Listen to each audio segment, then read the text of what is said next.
한 권의 책을 읽을 때 가장 중요한 것은 그 책의 저술 목적을 이해하는 것입니다. 그러니까 이 책이 어떤 목적으로 주어졌는지 그것을 명확하게 이해해야만 저자가 전하고자 하는 확실한 메시지를 제대로 받을 수 있습니다. 요한계시록을 대할 때 어떤 사람들은 그 책이 예수님 재림하시는 시기를 측정할 수 있는 자료가 된다, 이런 시각에서 그 말씀을 보는 경우가 있습니다. 그래서 그 말씀을 끌어다가 이런저런 이야기들을 덧붙여서 예수님의 재림이 몇 년, 몇 월, 며칠이라고 이렇게 추정해서 수많은 사람들이 또 미혹당하기도 하는 그런 일들이 있습니다. 92년 10월 28일 다미선교회에서 그날 예수님이 재림하시고 사람들이 휴가한다 하는 이야기를 퍼뜨리고 또 얼마나 많은 사람들이 거기에 휩쓸려서 패가망신했는지 모릅니다. 서울, 부산을 제외하고 이 다미선교회의 활동이 가장 활발했던 지역이 전라북도 전주입니다. 그만큼 전주 사람들에게 피해가 컸었지요. 한때 해프닝으로 지나가기는 했지만 그때 그 일에 적극 가담했던 사람들은 지금도 그 일에 충격적인 후유증에서 잘 벗어나지 못하고 있습니다. 또 어떤 사람들은 요한계시록을 하나님의 백성들을 겁주는 책으로, 신앙생활을 똑바로 하지 않으면 가만 안 두겠다는 하나님의 엄포로 그렇게 각색해서 전달을 하고 가르치는 경우도 많습니다. 제가 요한계시록 책에서 말씀드렸듯이 이 요한계시록은 로마 황제의 아주 극악무도한 핍박과 박해가 예견되던 시점에 두려움에 떨고 있던 지상교회들을 위로하기 위해서, 그리고 영원히 변치 않는 소망을 붙들고 흔들리지 않도록 격려하기 위해서 주어진 책입니다. 그것을 제 책에서 분명히 밝혀드렸습니다. 그러기에 그 책을 제대로 읽는다면 우리 믿음의 소망이 더 견고해지고 새하늘 새 땅에 대한 우리의 소망 또한 아주 견고해질 수 있는 것이죠. 그 밖의 용도로 이 말씀을 대하는 것은 하나님의 본 뜻에 어긋난다 하는 것을 알아야 합니다. 사도행전도 또한 마찬가지입니다. 이 사도행전이 전체 이 편지를 통해서 도대체 무엇을 우리에게 말하려고 하는지를 명확하게 이해하고 이 말씀을 대하는 것이 정말 중요합니다. 사도행전은 지난주에도 얼핏 말씀드렸듯이 성령의 행전이라고 이야기를 할 수 있겠고, 이것을 다른 각도로 표현하면 천상에 계신, 승천에서 천상에 계신 예수 그리스도의 지상 사역을 그려나간 편지다, 이렇게 말할 수 있을 것입니다. 그러니까 이 사도행전이 궁극적으로 그리려고 하는 것은 예수님 다시 오실 때까지의 이 지상에서 그리스도의 영이 어떻게 활동을 하는지, 또 무엇을 목적으로 활동하는지 그것에 대한 명확한 기록입니다. 이 하나님의 영, 다시 말하면 예수 그리스도의 영께서 지상에서 이루어 가려는 궁극적인 목적은 하나님 나라라는 사실을 1장 3절에서 우리가 명확하게 확인할 수 있습니다. 하나님 나라의 일, 그것이 승천하신 예수 그리스도의 영을 통해서 이 땅에서 어떻게 이루어져 가는가, 그것을 그리고 있는 것이 사도행전이다. 그렇다면 이 하나님 나라의 일을 말하고 있는 사도행전이 좀 더 구체적으로 이 땅의 사람들에게, 특별히 그분의 복음을 맡아서 땅끝까지 그것을 전파해야 될 책임을 지닌 교회와 모든 성도들에게 말하고 싶어하는 결정적인 주제가 무엇일까? 이것을 생각해 볼 필요가 있습니다.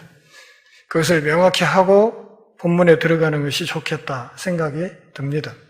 그것은 다른 것이 아니라 장벽을 무너뜨리는 것입니다. 장벽을 무너뜨리는 것. 복음 안에서 인간 세상에 있는 모든 장벽을 무너뜨리는 것. 인류 역사의 가장 두터운 장벽이 유대인과 이방인 사이의 장벽이었다고 한다면 성령이 강력하게 활동하심으로써 그 장벽이 무너졌다는 것을 이야기하는 것이고, 결국 이 땅의 교회가 하나님 나라 사역을 하면서 정말 유념해서 해야 될 중요한 과업 중에 하나가 이 땅에 있는 모든 장벽을 무너뜨리는 것이다 하는 것을 알고, 그런 관점에서 이 사도행전을 접근해 가는 것이 대단히 중요합니다. 요즘 우리가 흔히 쓰는 말로는 차별을 없애는 길, 그것을 모색하는 것이 마땅히 교회가 해야 될 일이라 하는 것을 알아야 합니다. 예수님이 공생의 사역 기간에 이 땅에 오셔서 가르쳤던 것이 하나님 나라이고, 그분의 삶을 통해서 증거했던 것이 그 하나님 나라 백성들을 모으는 과정에서 차별을 없애는 것이었습니다. 그렇지 않습니까? 세리를 불러다 사도로 삼고, 과부를, 문둥병자를, 가늠하다 현장에서 잡힌 여인을, 이렇게 해서 모든 사회 구석구석에 소외되면서 차별로 고통하는 사람들을 끌어안는 사역이 예수님의 사역이었다고 한다면, 승천하신 그분의 영이 이 땅의 교회를 통해서 또 신자들의 삶을 통해서 꾸준히 이끌어 가시는 사역의 방향 역시도 그분의 공생의 사역 방향과 크게 다르지 않다, 이렇게 보는 것이 옳을 것입니다. 그러니까 사도행전의 궁극적인 목표는 하나님 나라를 땅끝까지 전파하는 것인데, 그 하나님 나라의 본질 속성이 뭐냐? 모든 벽을 없애고 모든 차별을 없애고 하나가 되는 것이다. 이것을 이사야 선지자는 이사야에서 메시아 시대를 그렇게 내다보았죠.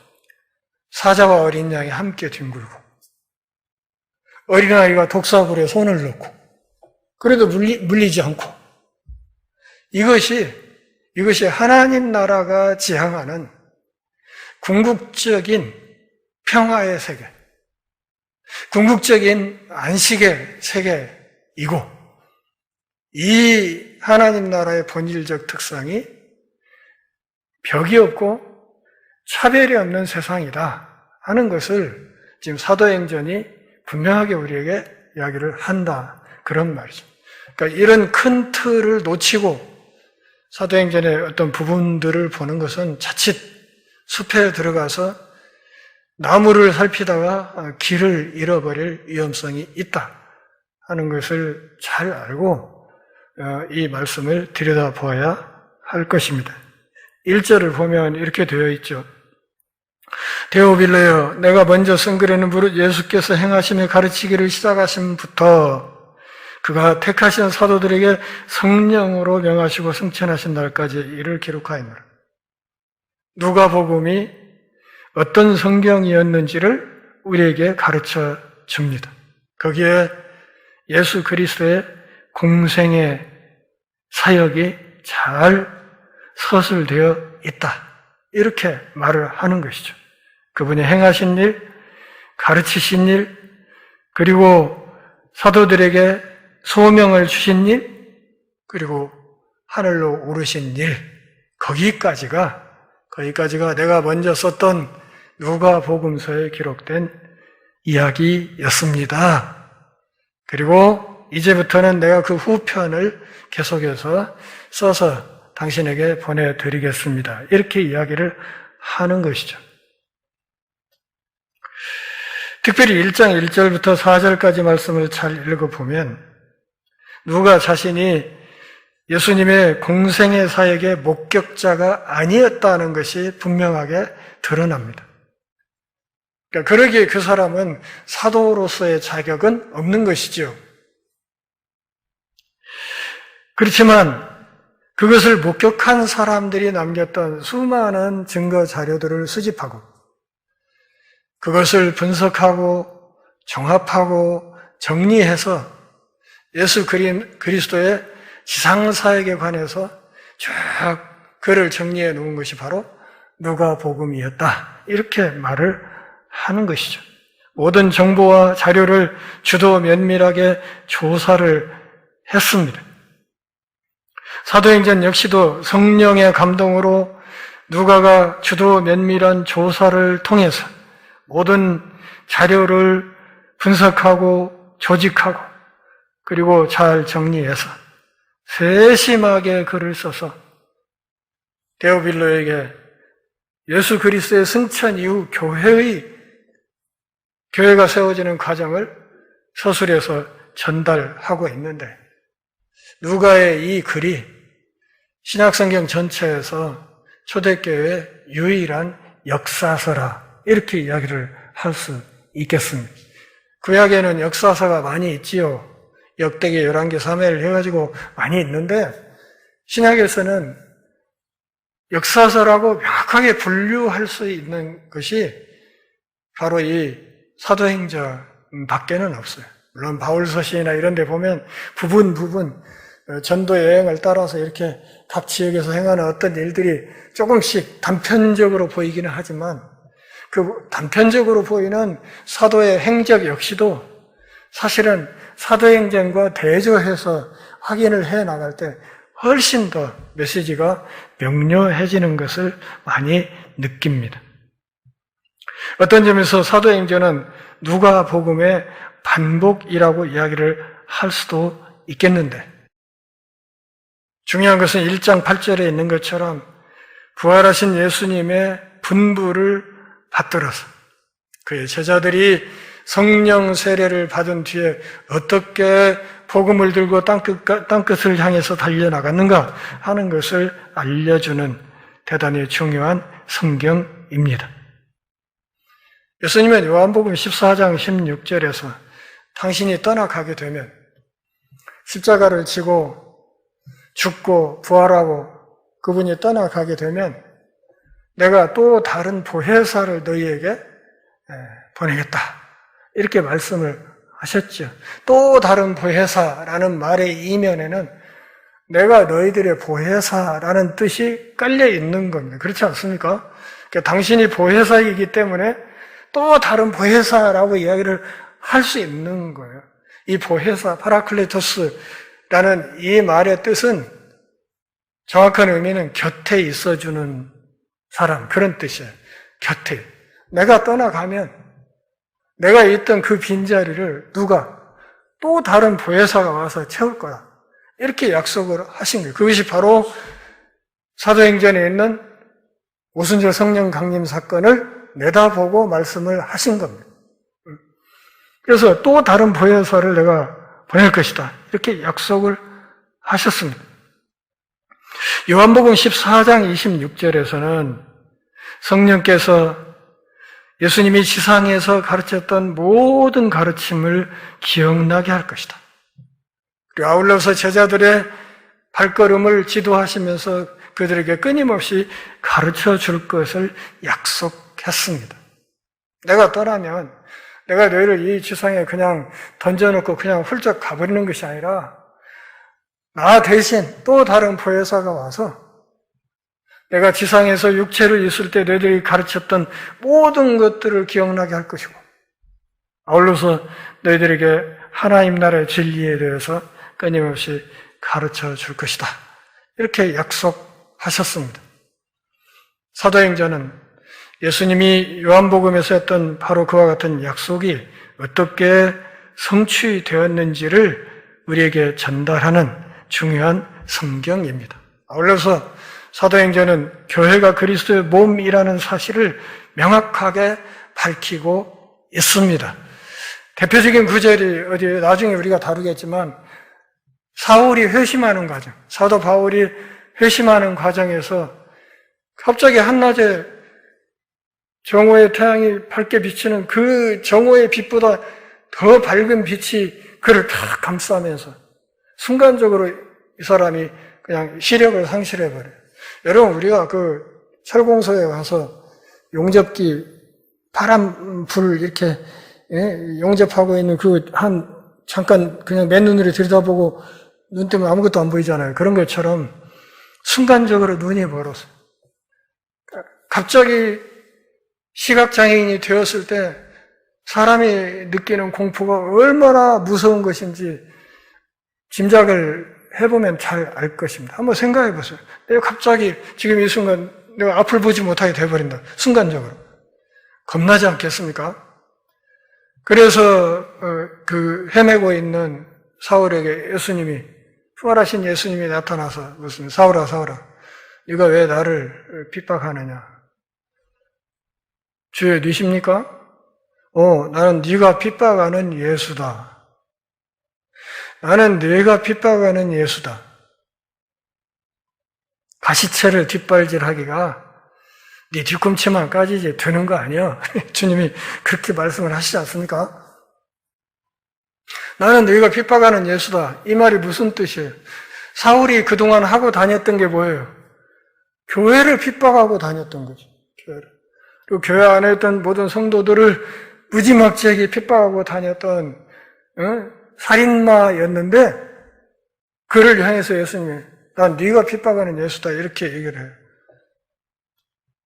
사울에게 핍박당하던 교회가 무엇이다? 당신의 몸이었다는 것입니다.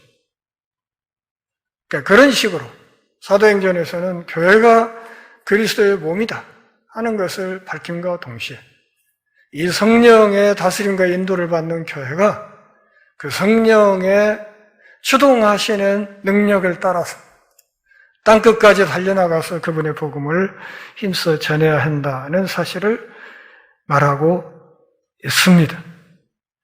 교회의 몸인, 그리스도의 몸인 교회가 예수님의 사역과 가르침을 지상에서 계속해야 된다 하는 사실을 말하고 있는 것입니다. 사도행전은 그런 점에서 예수님의 지상사역의 지속행전, 이렇게 이름을 붙이는 것이 더 좋을 수도 있고, 또 천상에 계신 예수님의 지상행전, 이렇게 이름을 붙일 수도 있겠습니다. 그러니까 지난주에도 말씀드렸듯이 사도의 행적을 담은 글이라는 이 이름은 대단히 협소하다는 것을 알아야 됩니다. 왜냐하면 물론 예루살렘 교회 초대 사도들과 또 나중에 사도 바울의 행적이 기술되어 있어서 사도들의 행적이 주류를 이루고 있는 건 사실이지만 그러나 그 안에 모든 행적들이 다 사도들의 행적만 있는 건 아니란 말이죠. 집사들의 활동도 기록되어 있고 또 많은 여선지자들의 활동도 기록되어 있고 그렇기 때문에 사도행전이라고 했을 때 그 울타리에서 벗어나는 본문들이 꽤 많기 때문에 정확한 이름은 아니라 하는 것을 알아야 되고, 그런 점에서 사도행전은 천상에 계신 예수님의 지상사역의 계속 행전, 이런 정도로 이해를 하는 것이 이 책을 이해하는 가장 좋은 방법이다, 이렇게 생각할 수 있겠습니다. 1장 1절에 보면 이 글을 수신하는 사람이 데오빌로라는 한 사람으로 되어 있습니다. 한 사람. 지난주에 제가 어떻게 설명을 했죠? 이 사람은 아마 의사 누가의 노예였던 의사 누가의 주인이었을 것이다.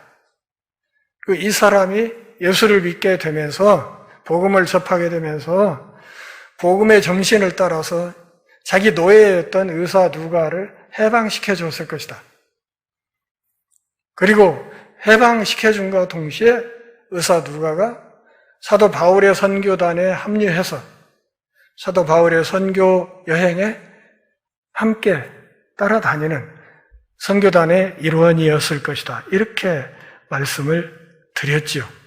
어쨌든 이 데오빌로와 이 의사 누가의, 글을 쓰는 의사 누가의 관계는 그냥 평범한 관계는 아니라는 것을 알아야 됩니다. 누가복음 맨 앞부분에서는 이 사람을 일컬어서 데오빌로 각하여 이렇게 해서 직함을 붙여가지고 호칭을 함으로써 다소간 거리가 있는 듯한 태도를 취했다고 한다면, 사도행전 여기서는 데오빌로여 이렇게 해서 각하라는 호칭을 떼어버리고 훨씬 더 거리가 가까워진 듯한 그런 뉘앙스로 이 글이 시작됐다 하는 것을 알아야 됩니다. 그리고 지난번에도 말씀드렸듯이 데오빌로여라는 헬라어의 이 혹격은 반말이 아니라 극존칭을 나타낸다는 것을 알아야 될 것입니다. 그냥 우리식으로 좀 편하게 얘기하면 데오빌로님 정도가 되겠죠. 데오빌로님 이렇게 했어요. 한 사람을 위해서 글을 씁니다. 한 사람의 믿음을 든든히 세워주기 위해서 누가복음을 썼습니다. 혹시 집에 가서 써보셨어요? 누가복음 한번 써보시라고 제가 지난주에 말씀드렸는데, 노트에 누가복음 1장부터 끝장까지 한번 직접 손으로 써보려고 해보세요. 요즘처럼 필기구가 고급스럽고 이렇게 발달한 시대에도 이거 한 권 손으로 한 사람에게 보내는 편지로 이렇게 쓰기에는 분량이 굉장히 많지 않습니까? 그죠? 근데 누가가 이것을 쓸 당시에는 종이가 없어서 사람들이 양피지를 양 가죽을 얇게 벗겨가지고 만든 종이 대신만 거기에 그 갈대 붓으로 먹을 찍어가지고 이렇게 써나가는 형식의 그런 편지였어요. 그러니까 써놓으면 양피지 두루마리가 그냥 요즘 A4 용지 한 장 부분만 해도 그냥 두루마리가 상당한 부피로 이렇게 만들어지는 그런 시대에 이것을 이렇게 써서 보냈다는 것은 이건 그 데오빌로를 향한 정말 그 사람의 생명을 향한 정말 뜨거운 감동이 없이는 이게 애당초 불가능한 일이었단 말이죠. 그걸 썼어요. 그걸로 끝내놓고 예수님의 승천 이후의 기록을 또 이 사람에게 전달하고 싶어서 지금 사도행전을 써나가기 시작하는 것이죠. 한 사람을 위해서 혹시 복음을 전하기 위해 글을 써보신 적이 있습니까? 저는 그렇게 글을 쓴 적이 몇 번 있습니다. 대학부 이렇게 총무로 일을 할 때 청년부 후배들에게 그리스도의 복음, 왜 교회에 나와야 되는 건지, 왜 교회를 어떤 마음으로 나와야 되는 건지를 편지 형태로 쭉, 그때는 워드도 없고 컴퓨터도 없고 그냥 오직 손으로 다 갱지에 써야 되던 시절이었으니까요. 그렇게 해서 써가지고 그 편지를 마스터로 복사를 해서 후배들에게 이렇게 나눠줬어요. 그것이 어떻게 돌아다니다가 저 서울까지 옮겨가가지고 신학대학원 1학년 때 조그마한 소책자로 당신은 왜 교회에 나오십니까? 이런 제목의 소책자로 출판이 됐어요. 그리고 제가 목사가 된 뒤에 최초로 썼던 책이 바로 이 신약성경 호박국이라는 책이에요. 근데 제가 그동안에 몇 권의 책을 썼지만 썼던 여러 권의 책 가운데서 맨 처음 쓴 책이어서 그렇기도 하고, 하지만 가장 애착이 가는 책이 사실은 이 책입니다. 왜냐하면 이게 전도용 칼럼집이거든요.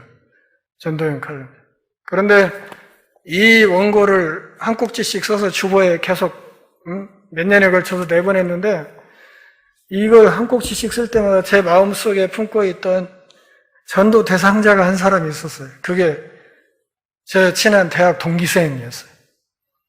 ROTC도 같이 받았고, 제대 후에 같은 학교에서 근무하기도 했던 제 친구.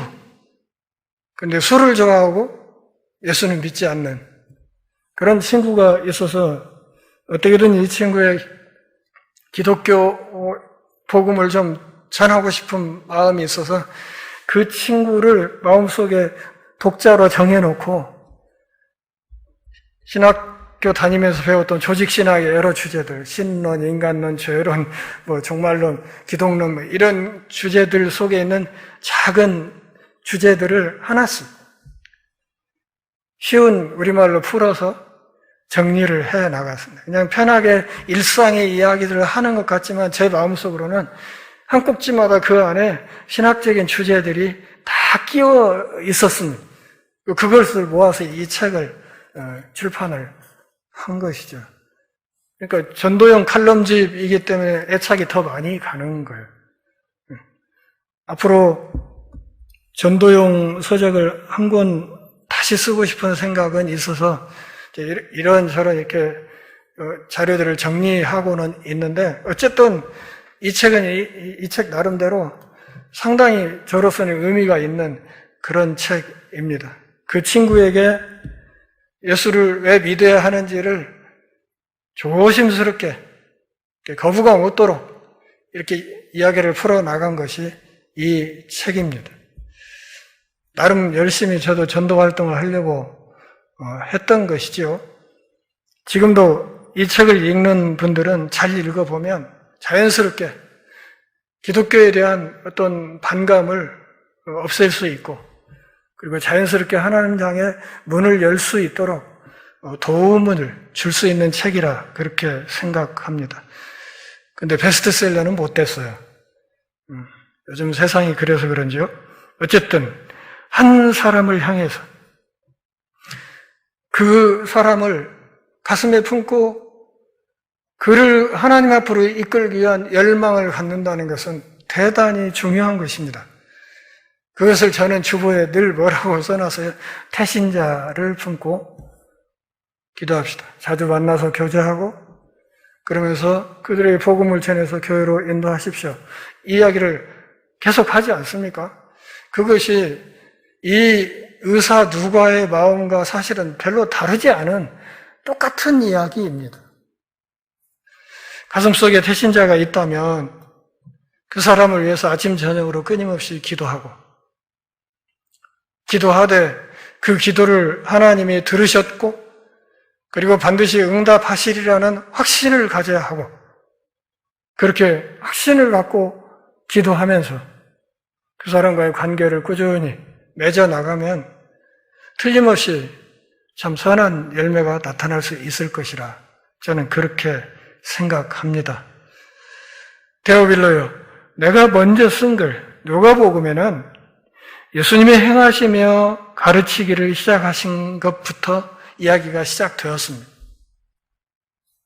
1절에서 우리가 한 가지 더 짚고 넘어가야 된다고 보는 것이 바로 행하시며 가르치시기라는 말입니다.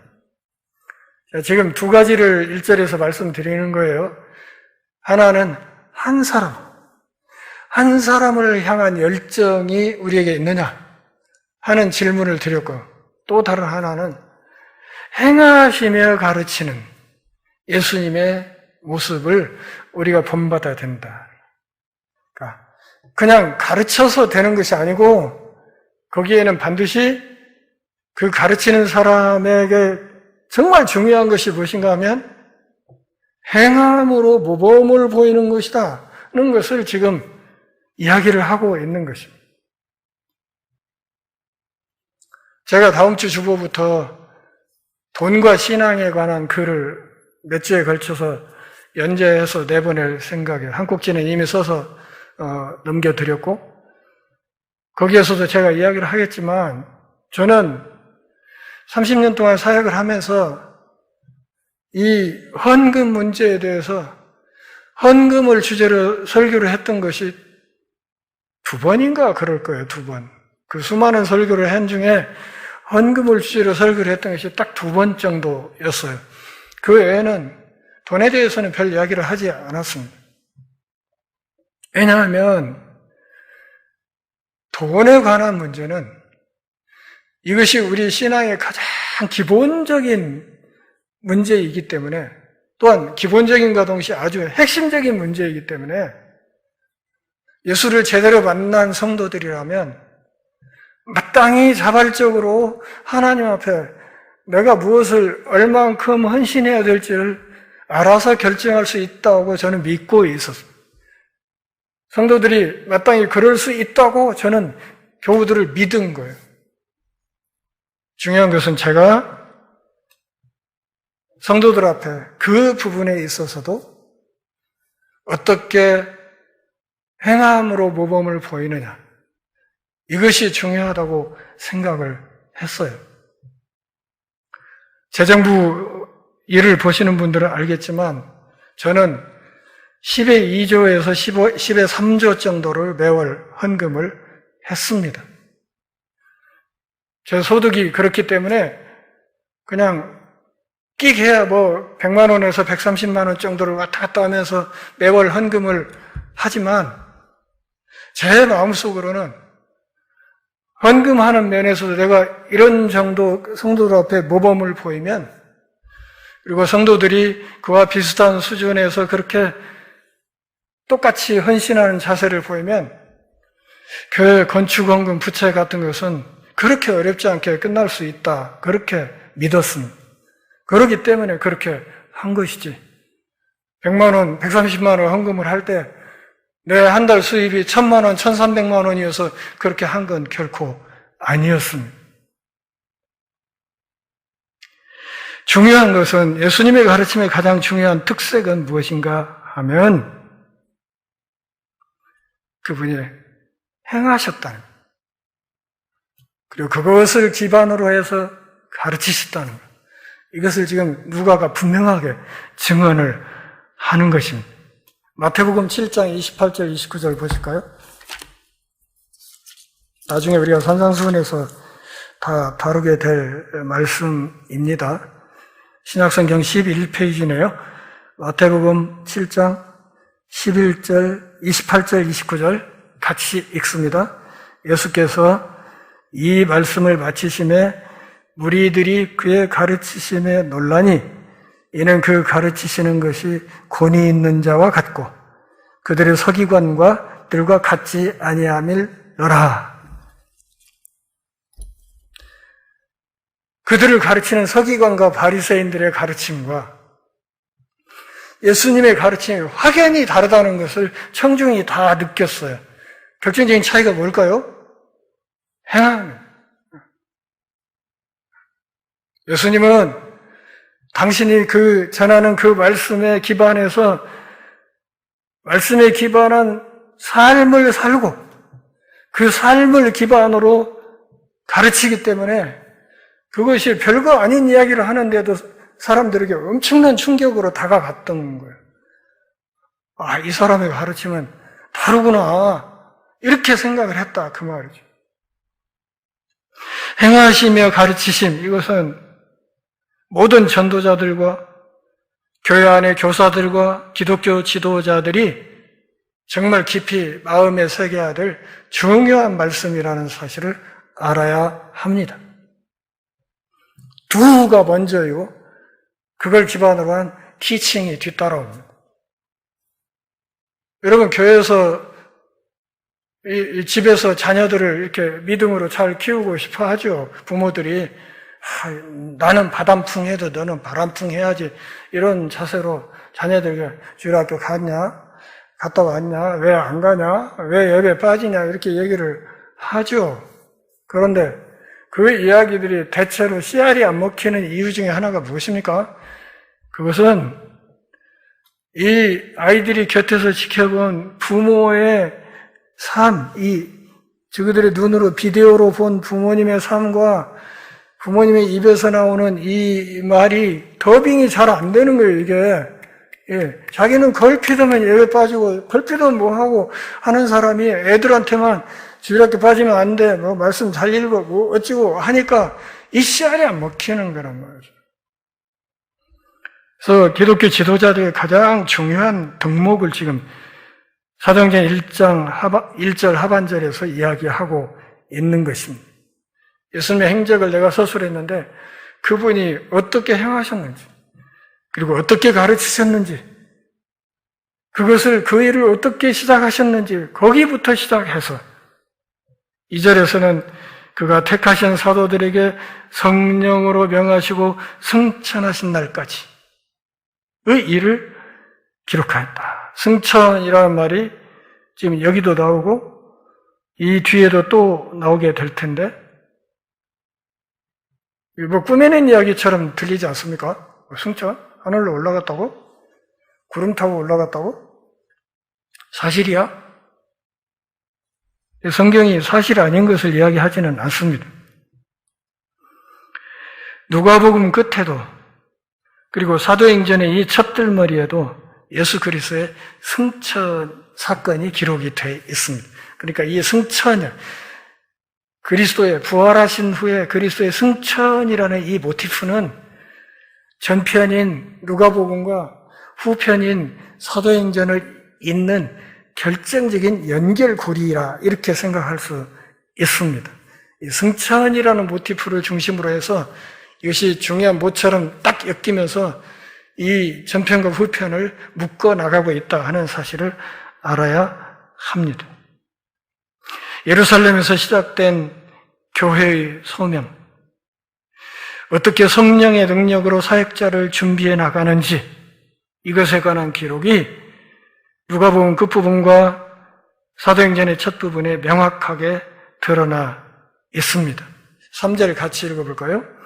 그가 고난받으신 후에 또한 그들에게 확실한 많은 증거로 친히 살아계심을 나타내서 40일 동안 그들에게 보이시며 하나님 나라의 일을 말씀하시니라. 고난받으셨다. 무슨 뜻이에요? 십자가에서 죽었다. 그 말이에요. 그러니까 십자가에서의 죽음, 이것을 고난받으셨다는 표현으로 완곡하게 표현했습니다. 누가는 예수님의 십자가 사건을 너무 참혹한 어조로 기록하기를 별로 달가워하지 않았던 것 같습니다.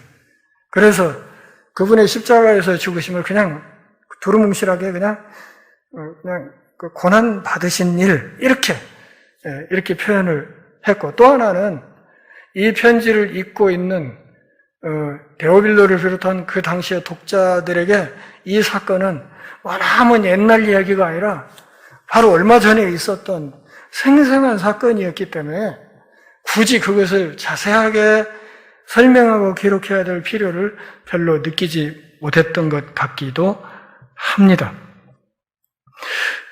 십자가를 지신 후에 부활하셨겠죠?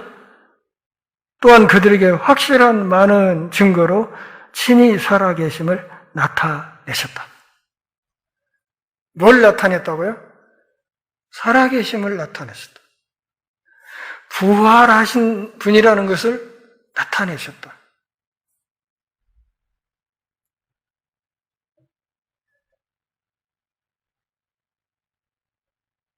누가복음 24장 13절부터 43절까지를 보면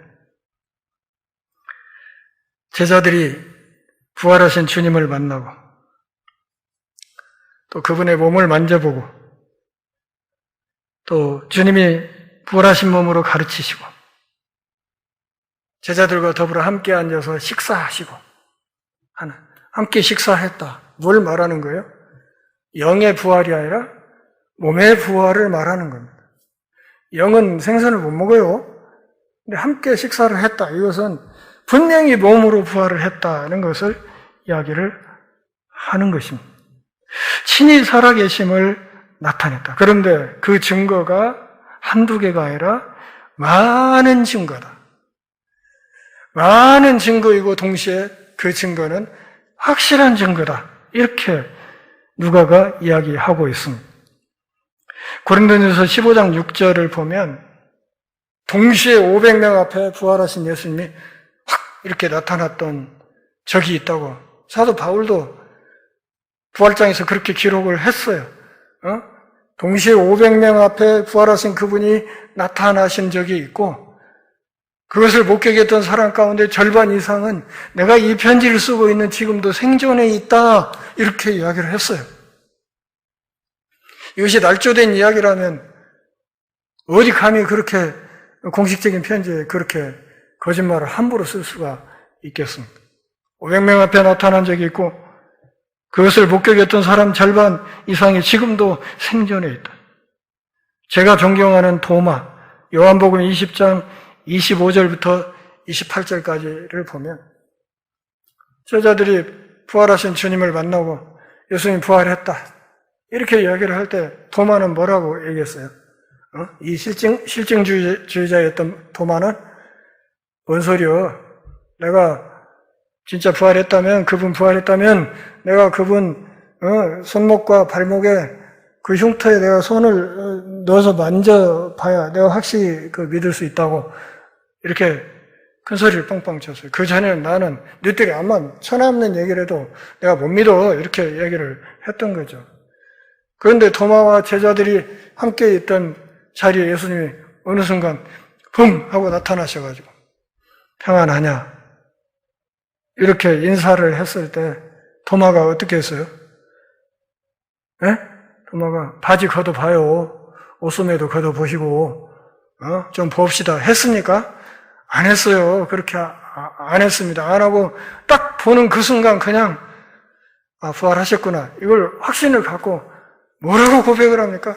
나의 주, 나의 하나님이십니다. 이렇게 위대한 신앙 고백을 해버려요. 그러니까 신약 성경에서 가장 위대한 신앙 고백이 나의 주, 나의 하나님입니다. 이 고백이거든요. 베드로도 비슷한 얘기를 한 적이 있어요. 그런데 십자가를 지기 전에 그냥 간땡이 부은 상태여서 그냥 지가 배신할 줄도 모르고 거칠시 했던 이야기, 살아계신 그리스도시요, 살아계신 하나님의 아들 이런 고백을 한 적이 있지만 진짜로 진정한 의미에서 나의 주요, 나의 하나님이십니다. 이렇게 고백을 한 이 위대한 고백은 누구의 입에서? 도마의 입에서 나왔다고요. 이 실증주의자 도마의 입에서 나의 주, 나의 하나님이십니다. 이 도마의 이 고백, 나의 주, 나의 하나님이라는 제목의 책도 여러 권 나와 있어요. 서점에 가보시면 그것을 제목으로 한 책들도 나와 있다고요. 나의 주, 나의 하나님이십니다. 예수님이 점잖게 한마디 하시죠? 넌 나를 본고로 믿냐? 꼭 봐서 믿느냐? 보지 않고 믿는 자가 더 복되다. 오늘날 우리를 가리켜 말하는 거예요. 부활하신 주님 우리가 못 봤잖아요. 근데 보지 않고 믿는 사람, 그게 더 복되다. 넌 나를 꼭 봐서 믿느냐? 이렇게 말씀을 하셨어요. 적어도 사도들보다, 도마보다 우리가 훨씬 더 복된 사람들이라는 사실을 알아야 합니다. 이거 참 신비한 일이잖아요. 다 대학물 먹고 공부할 만큼 하고 나름대로 생각들이 다 있고 뭔가 판단하고 할 줄 아는 사람들이 보이지도 않는 하나님을 아버지라고 부르고 우리끼리니까 뭐 당연한 것이고 별거 아니지만 하나님을 향해서 하나님 아버지, 의식닥다하게 그렇게 부르고, 하나님 아버지를 향해서 뭔가를 기도하고, 기도의 응답을 기다리고, 그분의 재림 약속을 기다리고 하는 거, 이거 이상하지 않습니까? 이거 안 믿는 사람들이 볼 때는 이게 보통 일이 아니에요, 이거. 그렇지 않습니까? 누군가를 향해서, 나의 주님, 당신은 나의 주인이세요. 이 말은 난 당신의 노예예요. 그 말인데, 누군가를 향해서, 정신멀쩡한 사람들이, 주님, 이렇게 고개 숙이고 고백하는 것도 이상한 거 아니냐, 이 말이죠. 근데 이게 뭐야? 우리가 이따 나중에 5절에서 우리가 다루게 될 성령 세례를 받았다는 결정적인 증거다, 그 말입니다. 성령이 우리 안에 계시기 때문에 그 영의 지도와 도우심을 받아서 우리 같은 이 어설픈 입에서도 이 고귀한 고백이 나올 수 있는 것이다, 그 말입니다. 그래서 저는 도마 선배를 굉장히 존경해요. 왜냐하면 실증주의자여서가 아니라 솔직했어요, 솔직해. 열몇 명이 있는 데서 나머지 11명이 다 부활하신 그분 봤다고 하고, 나는 못 봤는데, 있다고 하면, 그냥 분위기에 휩쓸려서 그냥 참아. 그냥 자기 의사를 똑바로 이야기보다, 그래, 나도 봤어. 이렇게 안 본 걸 본 척하고 이렇게 지나갈 수도 있는데, 그 사람은 그러지 않았다고요. 자기 내면에 대해서, 자기의 내면의 고백에 대해서 굉장히 정직했던 사람이에요. 또 정직하게, 난 못 믿겠다고 그냥 까놓고 얘기를 한 거죠. 이게 정말 중요합니다. 신앙 안에서 쇼하는 거 별 도움이 안 돼요. 전혀 도움이 되지 않고 오히려 위험한 겁니다. 모르면 모른다. 안 했으면 안 했다. 이것을 명확하게 해야 거기서부터 진정한 성장과 성숙이 시작되는 것입니다. 하나님 앞에 정직하고 솔직하게 엎드려서, 하나님, 저 그거 몰라요. 저는 그건 이해를 못 하겠습니다. 그대로. 그게 기도 아니에요?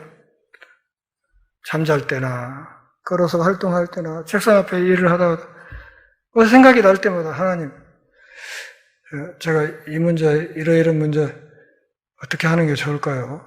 제 생각은 이런데, 이것이 혹시 하나님 뜻에 맞는 것인가요? 아니면 아닌가요? 아니라면 다른 길을 제가 명확하게 따라갈 수 있도록 어떻게든 저를 인도해 주세요. 이 기도 아니면 이렇게 사는 것이, 이렇게 평생 살아가는 것이 신자의 삶 아니냐, 그 말입니다.